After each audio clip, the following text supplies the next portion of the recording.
Okay. Hi, I'm Nashi. I'm a tattoo artist at Nasty Tattoos and a fighter at Strike Fitness and an mental health advocate. And this is Happy Dagger, bro. So don't know how to fucking start shit yet, but we'll figure it out.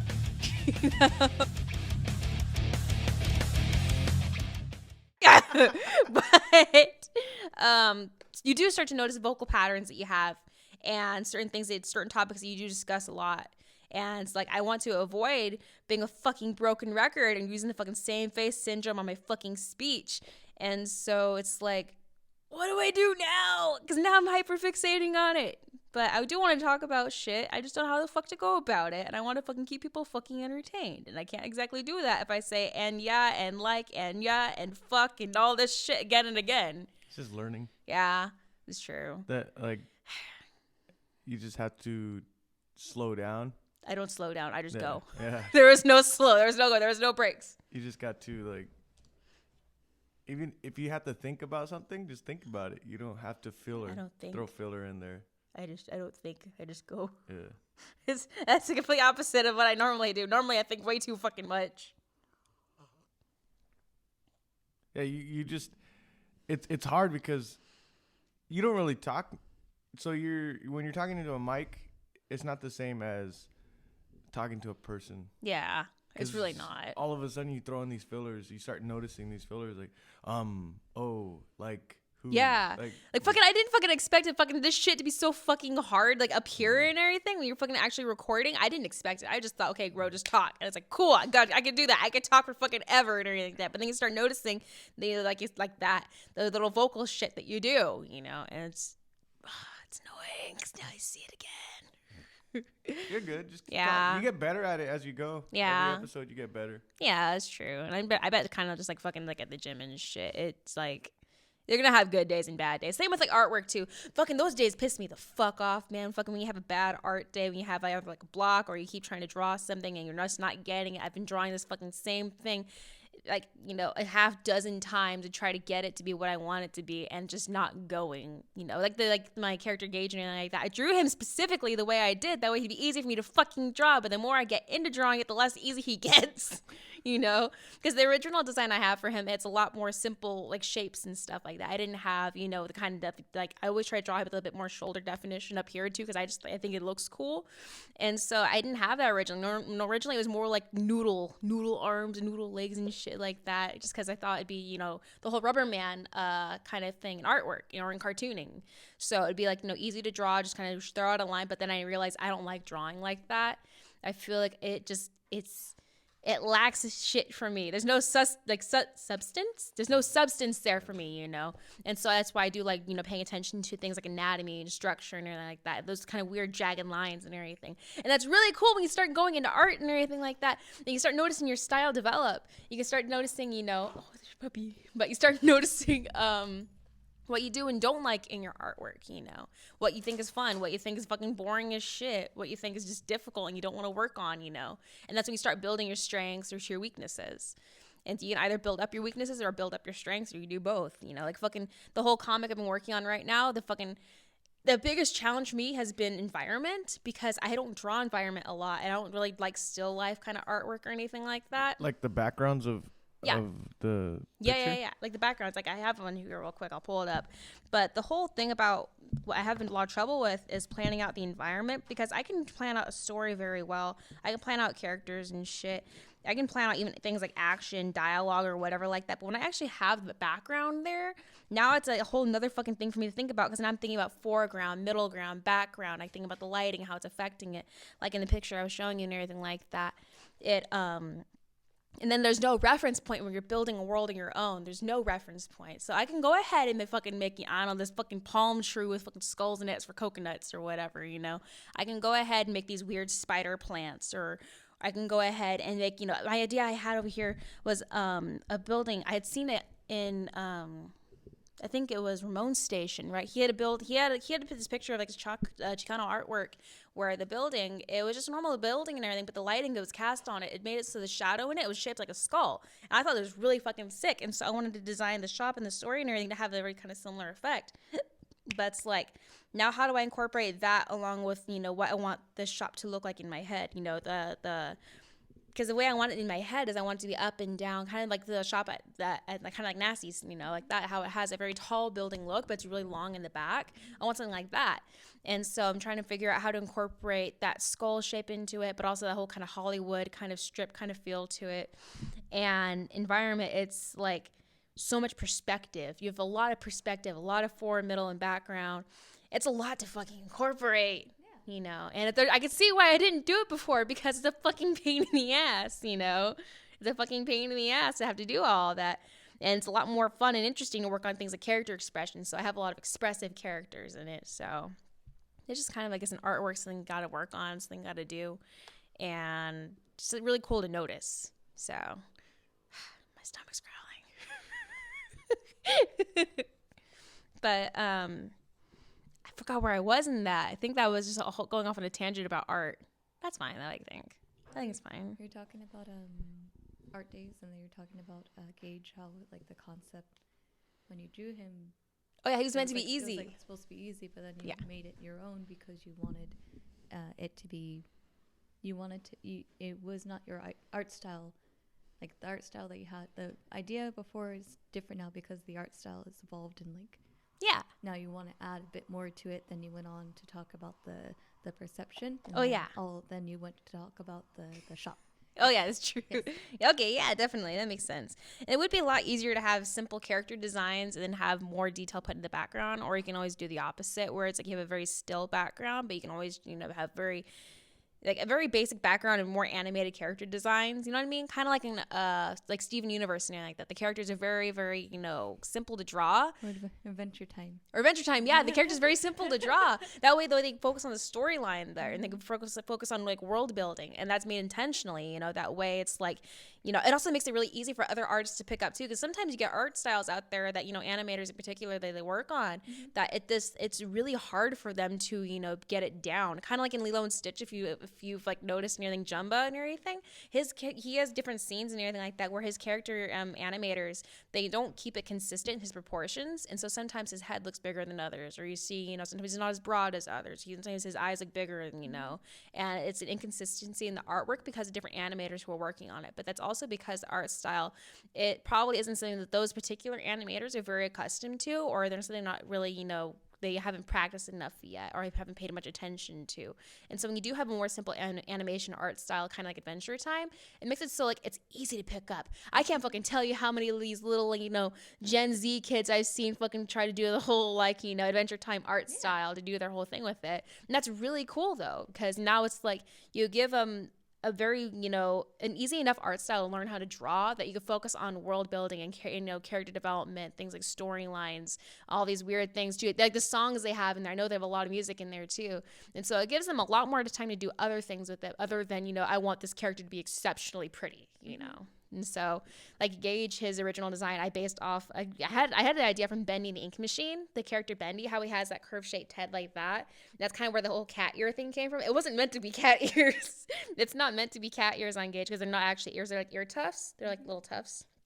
And so they are used really expressively though. Like I have them curve in, I have them curve out, I have them curve back, front, left, right, whatever like that I want them to do. But it's kind of like that original idea came from Bendy the Ink Machine. And that's also where like the whole noodle arm thing came from too. And so it's like I hate the fucking noodle arm thing though. I hate drawing it. It's too something about it. It just feels weird. I try to do it. It just feels weird and I don't like it. So yeah, it's about the art style kind of thing. Fuck environments. Remember when we watched the YouTube video about Toy Story? Toy Story? Toy Story, yeah. Remember how they talked about how the different scenes, like so much detail. Oh, there's so much detail. Like they can do that because of like the programs they have now. They had to do that because of the programs they have now and all the animators they have on cast for it. Yeah. You have like a group of 20 animators who are working on this 3-second scene. It's only those 3 seconds that are all working on for like 4 years. So did you explain the what'd you call it? Sorry, I just blanked out for a little bit. That's fine. The program? Oh yeah. Did you explain the program? The program. Did you tell the programs, the different programs that they have? Oh no, I haven't said anything about that yet. So like what Nashi showed me, and Nashi showed me a whole different world, like animation's so crazy. I have a buddy that's a storyboard artist, and he like dived into it a little bit with me, but then Nashi showed me videos on Pixar, and so they have programs that the I don't know, the coding and everything that they do for it. I'm not a tech guy, but they have what actual light, how it would reflect off of different toys. Like in the movie Toy Story, they already have a program. So if they put the toy in one corner of the video, and then they say the light's over here, the program already sets it to where the light would be. Yeah. Or they already have a program where how water should flow and bounce off. Yeah, the fucking thing for water is fucking insane because they make it so realistic. The Pixar made water like program and everything like that to make it. They made it so realistic. They had to bring it back and everything like that to make sure that okay, this is still animation. You can still tell this is still animated because now it looks so fucking real compared to the characters. Like in Good Dinosaur and everything like that, the water looked so fucking real at some point and then compared to the characters that it looked out of place. And so you had to go ahead and dial it back and bring it back in. Well, have you ever played the UFC game? No. So there's a UFC game on, I don't know, consoles. I don't have a console. Sorry, guys. Console? Console. God damn it. It's super realistic. Yeah? Realistic. Ooh. Yeah, it's super realistic, and you can see the sweat, and all the sports games are just real now. Yeah. And remember, we were watching the fights. They have a different camera angle or kind of camera quality. Yeah, like a different setting. And it looks exactly like the video game. Like, that's how great the graphics are. Yeah, definitely. I don't know if that's the same thing as animation. Yeah, because it's still animation and everything. Yeah. Especially with those cutscenes they have in video games. The whole reason they can get so much detail in there because it's like a set scene. They could dedicate all their time to this one scene if they wanted to. As opposed to things where you have control over this character and moving the character around and everything. That you have to now incorporate. That motion, that action, that the button that you're hitting there and everything. You have to be able to transition from one to the other, and so it's not as like one set thing. You can do a bunch of shit now, and that's why you can only get a certain amount right now as far as when you're actually in the middle of gameplay. But when you're actually in that cutscene, you can get a lot more in there. There's not any variation in the movements or anything. So yeah, that's why and video games are fucking sick, man. And I was thinking about that too and everything, like the camera angle you have when the fighters are entering and exiting the ring and everything, how they have that kind of like that's also like middle ground and background and like that. That's what makes it so like interesting to look at is that camera. It makes it so you pull out that middle ground more where the fighter is, and the background kind of blurs out a little bit and everything. It's not the main focus anymore. Now it focuses on only the person, and so it's like, do I want my video games to look that real? Do you? I don't know. It's crazy. It's nuts. It's fucking nuts. Even cartoons. But they still have like games that are like sprites, and then they have that realistic. So Yeah. different genres. Hell yeah, definitely. Because it's cool because you have a whole variety in there. That's just because it's also artwork too. You have the variety in artwork. You have the hyper realism if you wanted to, but you also go back to the 8-bit shit and everything like that. And it's all great, especially with like the 8-bit shit and everything like that. It's not shit, but the 8-bit, the 8-bit shit, 8-bit shit. But you can do so much as far as probably game storage. The storage goes, how big you can make the post game material and everything. You can go ahead and do so much with that because of how simple the designs are. And like an Adventure Time, you can go ahead and do a lot with it, and have a lot more space than like in that same amount of storage.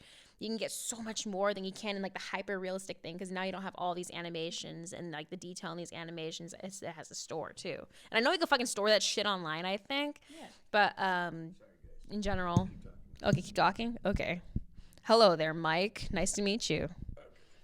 Oh no, not like my friend Mike, but but like this thing. But I don't know because I thought maybe that Mike had just went to like the camera's watching thing right there for a minute. And I'm like, I don't know if they're actually watching or not. Let me ask you something. Yeah. When I talk to you, you like tattoos, and I could hear the passion through it. But that same passion that you have for tattoos, it's in animation. Oh yeah, definitely. Because animation, the whole thing about it is you are making a world. You are making a world. You not only it's not even just like in comic books or anything like that.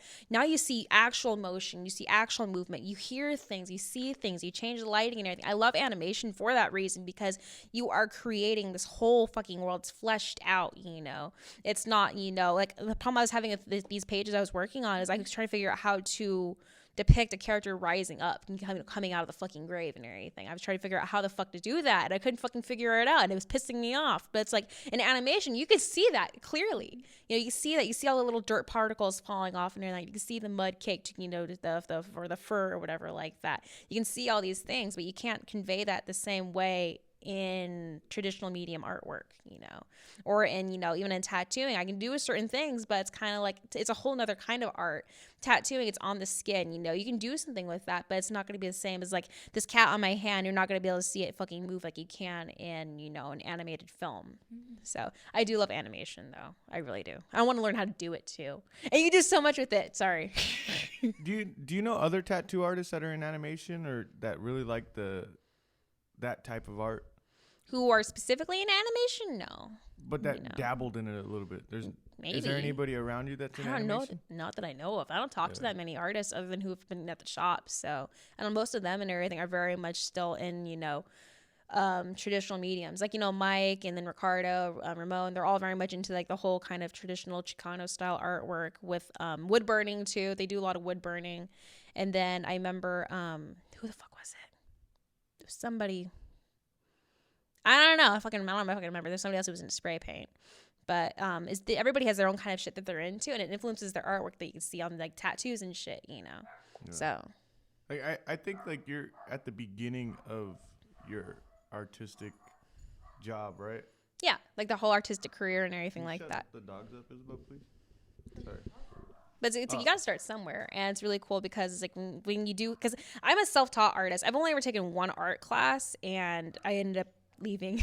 I ended up leaving to be a tattoo artist, and you can learn everything online. You can learn everything online as long as you keep an open head and you pull influence from other places and like take criticism when it's given to you, and don't take it as an insult, but take it as, you know, constructive. Then you're able to, you know, improve yourself and improve your artwork and pull in different ideas and create things. And so you've learned everything from the internet? Pretty much, yeah. That goes into animation and like all that stuff. The stuff you do on your iPad. Everything's off the internet. Yeah, everything's off the internet, and also what I see too, because I can watch how something moves and incorporate that into things like animation, or incorporate that into what I draw. You know, so it's not like it's not like if I need to draw, you know, a fucking, I don't know, a hand. I don't need to always look up how do I draw a hand, but I can look at my own hand. I can feel it. I can see it. And sometimes you'll see also I'll draw on my hands with like marker and pen like that. And I can figure out how I want it to move. You know, how do I get this perspective on it? How do I change that? You know? And so it's like, that's something that you got to figure out on your own. So, or especially if I'm doing something like I'm taking a picture and I have a point of view picture of like a character looking down at his own hands and everything like that, I can put my hands in that literal position and then draw from there, you know. So, yeah. I don't know, Nash. Like, I think you're just your doors are just opening to the art world. I'm gonna kick him out. I'm gonna kick him down. But you know what I mean? Like, it's crazy because like you're dabbling in everything. Yeah, definitely. You gotta. Yeah. You know, in order to progress, you gotta be able to fucking be open to everything. Not everybody's like that. That makes me sad. No, I'm just realizing that, right? Yeah. I like doing this. I was on someone's podcast yesterday. I forgot what it was called. That's okay. Insert name here. But he was talking about my mindset. Like, I do the podcast. I produce your podcast, and we're all fighters. We're all trying different things. Yeah. And he's like, "Does your brain ever stop?" No. Like, and it's like, no. If I stop, then I'm like, okay, I got to create something else. Yeah. Like, I'm not an artist like you, but I like creating stuff. Yeah, then that does make you an artist. Yeah. You know, because you have a vision in your head for what this thing is supposed to be, or the thing that you want it to be. It's just a matter of getting it there, you know. So in that way, you are an artist. You are creating something here. If you create something, you are an artist, you know, regardless of what it is. Yeah. So. But I I thought everybody has that. Like when they're just sitting down doing nothing, they're like, I gotta create. Yeah. I thought like everybody thinks like that, but I'm barely realizing that I'm fucking crazy. I find that sad and weird. People just do that. It just reminds me of like it reminds me of like a kid and everything. If a kid is bored, give him a fucking crayon and everything. Like, here, do something. It's like, cool, awesome, let me go. Let me do that and everything. And as opposed to fucking just being a kid fucking sitting here at the fucking table going like, well, shit, now what do I do? And these fucking people don't have a head like, wait. I was always that kid. What? Like, I feel bad. People no, don't think like that. That's right. Like I was that kid that sat at the table. All right, I'm gonna fuck up this coloring book. Yeah, definitely. Or I remember fucking being like, 12, 13, whatever like that, being like maybe even small one's age, and like having a binder full of, just like this like printer paper that would just be drawing, and fucking we'd be on our way to fucking, I don't know, San Jose or whatever like that. And I'd be fucking just sitting in the back of the car just fucking drawing, doodling, fucking drawing shit, writing shit. Because I write a lot too. And so I'd be writing shit and everything, and just creating something because I was fucking bored out of my fucking mind, I was getting an F in class and I think it was 6th grade. Mm-hmm. I'll never forget this for some reason. Yeah. I was just like, this class sucked. This part of class, I don't know if it was speech. Like they had me in there for speech or something, but it was like a special ed class. Yeah. Just for an hour. I think it was speech. But I made a whole notebook. I still remember this. Yeah. I made a whole notebook about a clothing brand called Spiral. Yeah. And I suck at drawing. I suck cool, at drawing bad, right? But I would still draw the hats and the people wearing them and the clothes. Yeah. Like it was like I was drawing all this clothing. It was called Spiral for some reason. Mm-hmm. And I just, for some reason, I'll never forget that.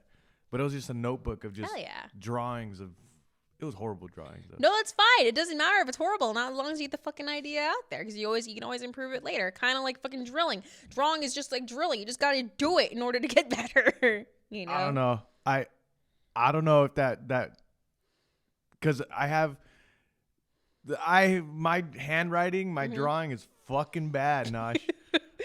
They had me keep doing it. Does he need to keep going?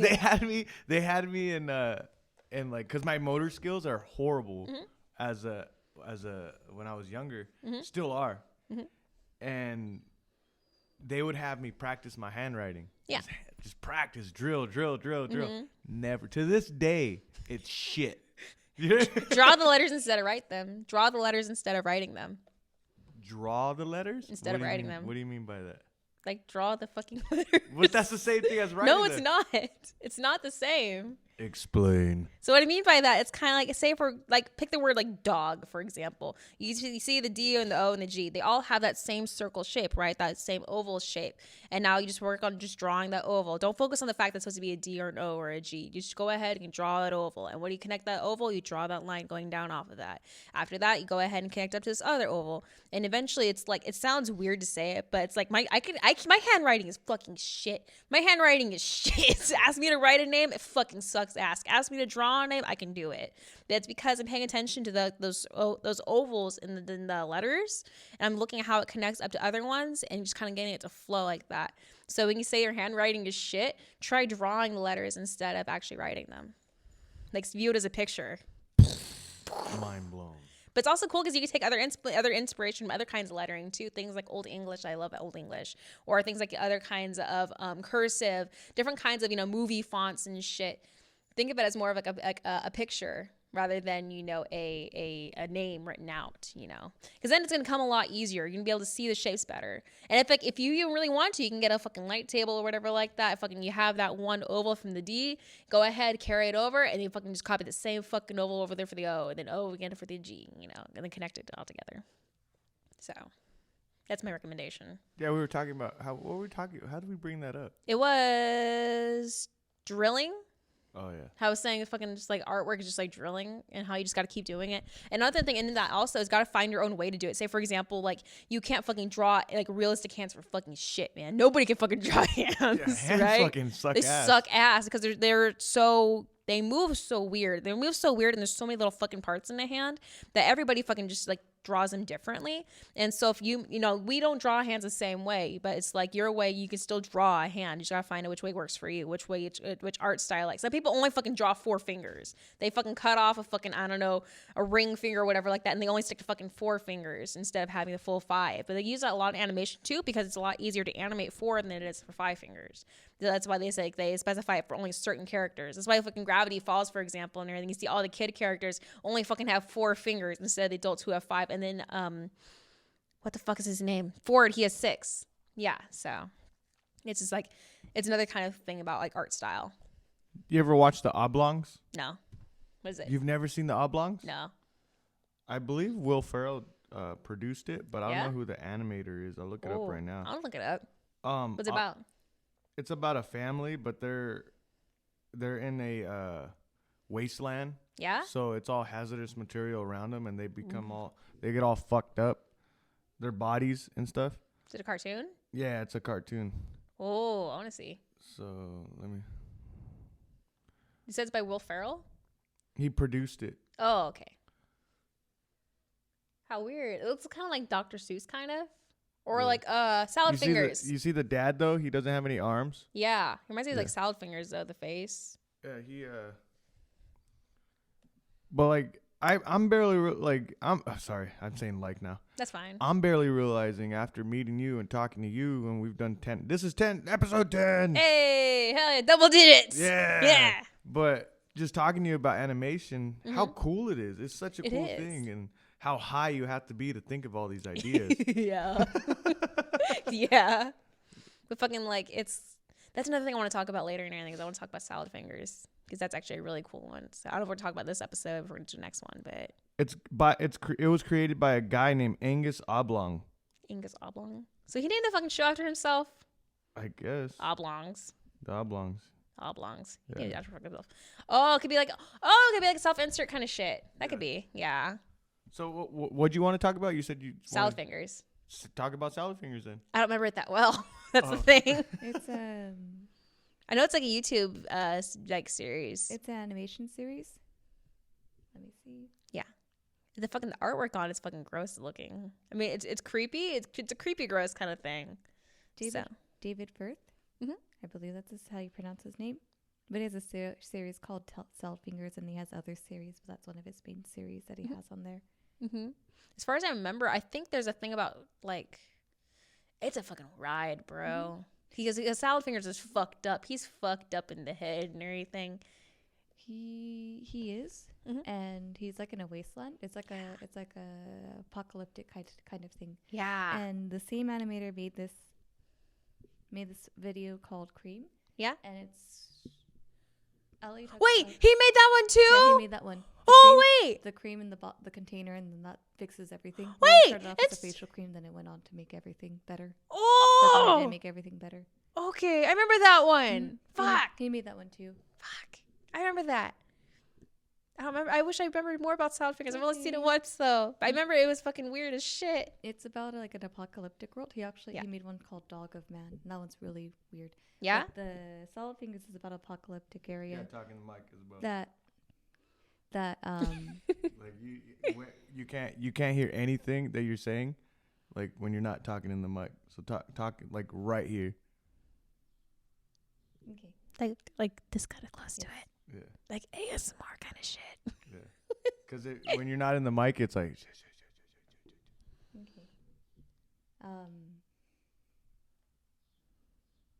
Yeah, you guys are good. But go ahead and talk about the whole thing. I just want to talk about the art style being so fucking gross. The art style is really fucking gross looking, and it's like it's all dingy and shit, but it fits really well with the whole like theme of it being that post-apocalyptic kind of world. And it's kind of like when you think about post-apocalyptic kind of artwork and shit like that, you think about this whole like, you know, sepia toned kind of nuclear wasteland kind of look. And it's fucking, I don't know something about him. I saw a TikTok or whatever like that. Somebody had painted their hand to make it look like they had those long ass fucking salad finger hands. And it was gross as hell. But like it's interesting because he's kind of gone. But I think they referenced something like that, like he was in a war or something. Like he was part of like an apocalyptic kind of war, and so it fucked with his head when he was in there, right, and everything. And so he started thinking like, I don't know if you think he had like a baby brother or whatever like that, and it was just kind of really It's sad. It's sad because it does. You see how much is fucked with him and how fucked up he is in the head and shit. I think he ends up dying at some point or whatever like that. But the artwork, it reflects all that kind of, mess that is Salad Fingers. But it's like fucking, there's some fucking kids out there who fucking saw that shit. They're fucking like 8 years old. And I'm like, what the fuck are you kids looking at? Fucking just gets me thinking about things like Johnny the Homicidal Maniac too, because I found that when I was really young. And it's a fucking... that sucks to say, but it's true. I found that when I was really young and everything like that. And I took a lot of influence from that too when I was a kid.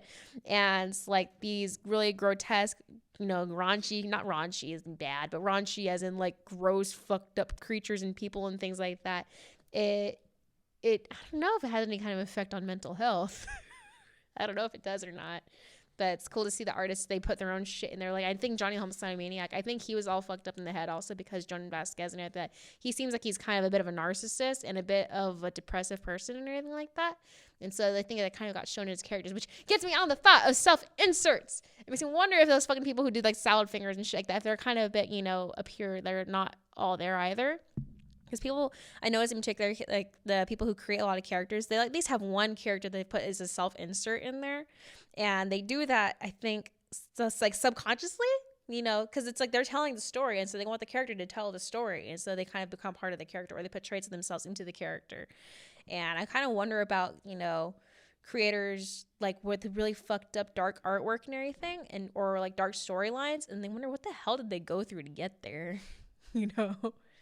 And it's sad, but there's so much potential there. You can get so much potential out of something that's kind of a bit gone than something that's not, So,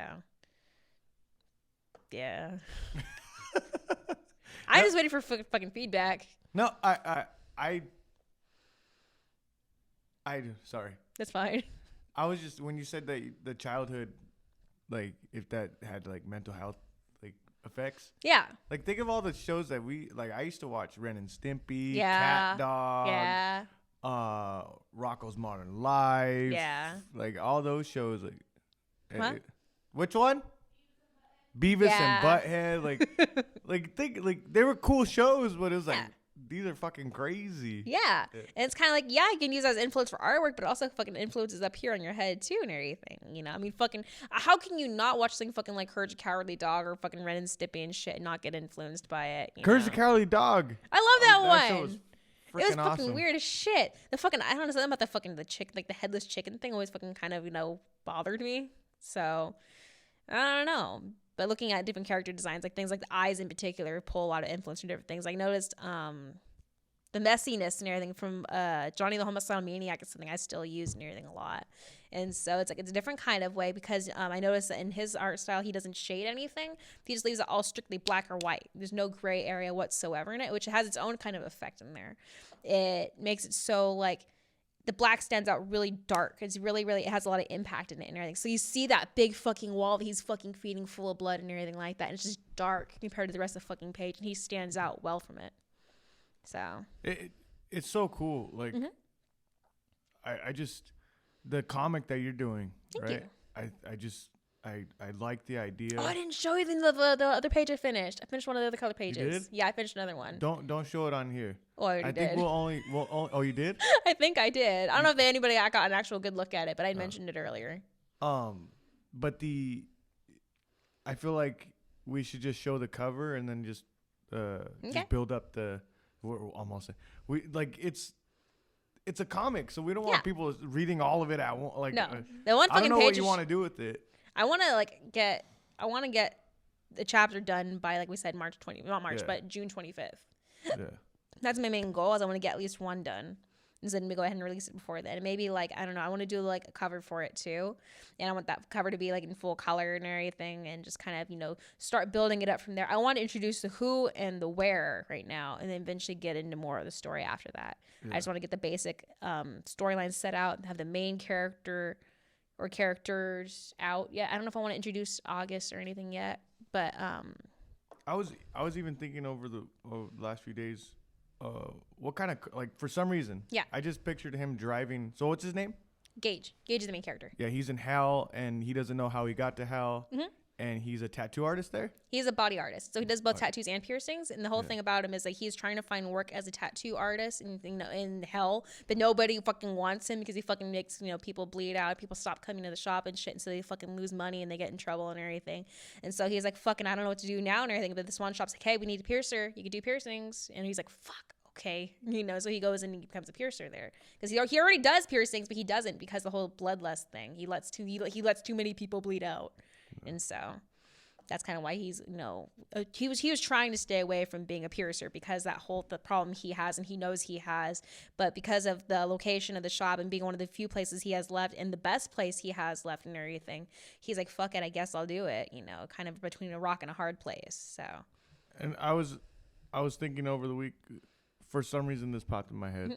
What kind of car he drives? He doesn't drive. He doesn't drive? No. He doesn't have... He's an imp. How does he get around? He's like the size of a house cat. Oh. Okay, so he's yeah, small. let me show you real quick. Is there other bigger people in hell? Yeah, let me show you. Because he's an imp right now.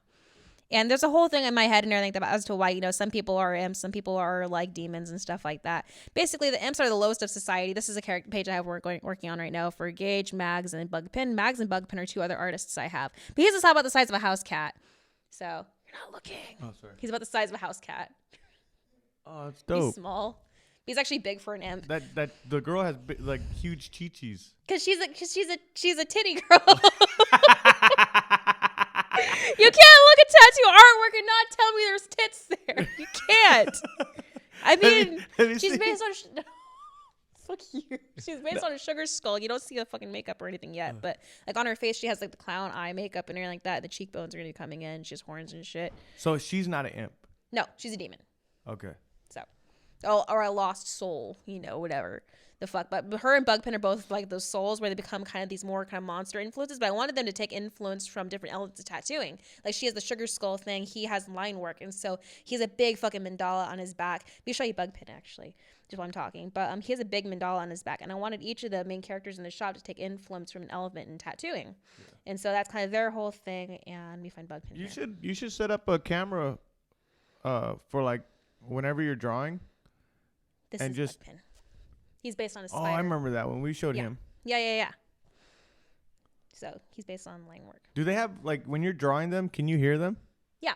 Like not hallucination wise, no. But I'm saying like, can you can you hear their voices when they're talking? Yeah, definitely. You see what I'm saying? Yeah, because I know how I want their personalities to be. Yeah. It's kind of like Bugpin. He's a fucking neurotic asshole and everything. He's in hell for fucking child abuse, and so like Bugpin, none of them are nice people. None of them are nice people for obvious reasons. But the whole idea I have between the whole idea I have with like why some of them are imps or some of them are demons is because life isn't fair and neither is death. And so why the fuck should you get the same privilege as me? So why should you be able to be, a demon when you could be a little fucking imp, go back into society and shit? So the imps are the lowest of the low. He can't drive. He can't reach shit. He's small. He cannot do anything. And how do you work on the story? Like do you think of something? Do you take a look at it? Think of it and then take a look at that story and see if it flows, or do you just go?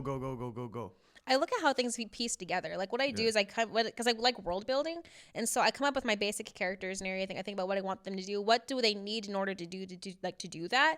Like what do you need for a tattoo shop? You need to have structure. You need to have OSHA. You need to have shit like that to kind of build a society around, right? And so now there's rules and regulations. Now you have government. How do these characters work in there? Now we need to have society for these characters to function at. Where does Gage go when he goes home and everything like that? So now what do I do as far as living situations go? Is he able to afford it? Is he not? No, he's not. And so you have this character here, like Azra and everything. I incorporate my sister's cat into it, but he is a rent collecting demon who will eat other people and other imps and parts of your limbs until he gets rent. And so he is now stressed to get rent because he keeps getting fired. And so he needs to pay this hungry ass fucking demon cat and everything. And just like I build off of what every character needs, and in particular what the main character needs. And so it's things, how would they function? And what's going to be, how can I make this character's life as much of a fucking hell as I can, And so just make things as difficult as possible. And another little thing about that is, in regards to making the character's life a fucking hell, is I made Gage in particular to be He's built for his sin and everything. He's built for bloodlust. He can do all these things to help get blood easier. His saliva and everything, it makes it so you bleed more. Your heart races more and everything. You bleed more. Your heart races more. He can smell the blood. He can smell, what blood type you have, what health problems you have, where are your weakest points, that kind of thing. He can smell and feel all that. In his tail, the little spades on the end of it are like razor blades. So they'll cut, they'll slice, and he has little hooks on the back of his feet. His little sharp claws and toes and everything like that. And his teeth, they're all meant to pull as much blood and carnage out as possible, as opposed to, August, he's built against his own sin and everything. His whole thing is he can look, but he can't touch. And so what's a thief's worst fucking hell? He can't grab shit. He can't grab shit. He can't do shit. All he can do is look around him and go like, oh my God, I really want that. And so that's when he gets along with Gage and everything like that. And they work for each other. So they're partners. Hilarious. It is hilarious. So they're kind of meant to be foils. But that's kind of what I do to build up the whole thing. I do have a general story in my head and different kind of plot points I want to hit specifically, but I don't have it word for word what I want in every fucking page. Yeah. That's freaking awesome, Nash. And then people have full fucking teams to do this shit. We were talking about that earlier. Fucking people, they have teams for fucking, storyboard artists. You have people who, they have, editors. They have, writers. You have, character design. You have lighting. You have coloring, all this fucking bullshit and everything in there and everything. And I want to do all of it. I just want to do You can. The great thing about this is that no one's telling you have to. Well, we said to have the first comic. That's a done. goal. I want that. Yeah. So, but you're setting your own schedule. No one's no one's forcing you to do like a certain. You know what I mean? Yeah, definitely. There's no deadline set by some kind of executive producer bullshit and everything like that. You could do it whenever you want. You could get half done this year, half done the next year, and if you don't want to put it out, you don't have to put it out. But it's yours. You know? Definitely. Yeah. That's what I love about it. So. Yeah, but. We're basically on an hour. Okay, cool. And you have the tattoo today, right? I have work. Yeah, I have work today. So yeah. Is that telling me we to never get know off how now? to end it. No, because you need to give me a fucking cue or something like that. Like wrap it up or something. I guess. Okay. Fucking get a little sign. I'm like, waving cut. my hand right now. Yeah. Okay. Like this. All right, we'll think of something. Okay. And so I guess I wrap it up and shit like that. I want to talk more about the comic later though. So now we know what to talk about now. Yeah, definitely, because I'm really interested in it. And obviously I've been working on it for a while now, but other than that and everything, hit me up at Nasty Tattoos for any tattoos and piercings. I like to do custom pieces too. We're located at 555 I Street, across the street from Bank of America. Find me on Instagram at nasty.nashi. And we'll go to Happy Dagger at happy.dagger.podcast on Instagram. And if you guys need any help, any kind of mental health care or anything, we didn't really talk that much about mental health. And I guess we kind of did. But no, we didn't. We didn't really talk that much about mental health today. But if you do need anything, feel free to hit us up, including kind of resources or whatever. And thanks for listening. Bye.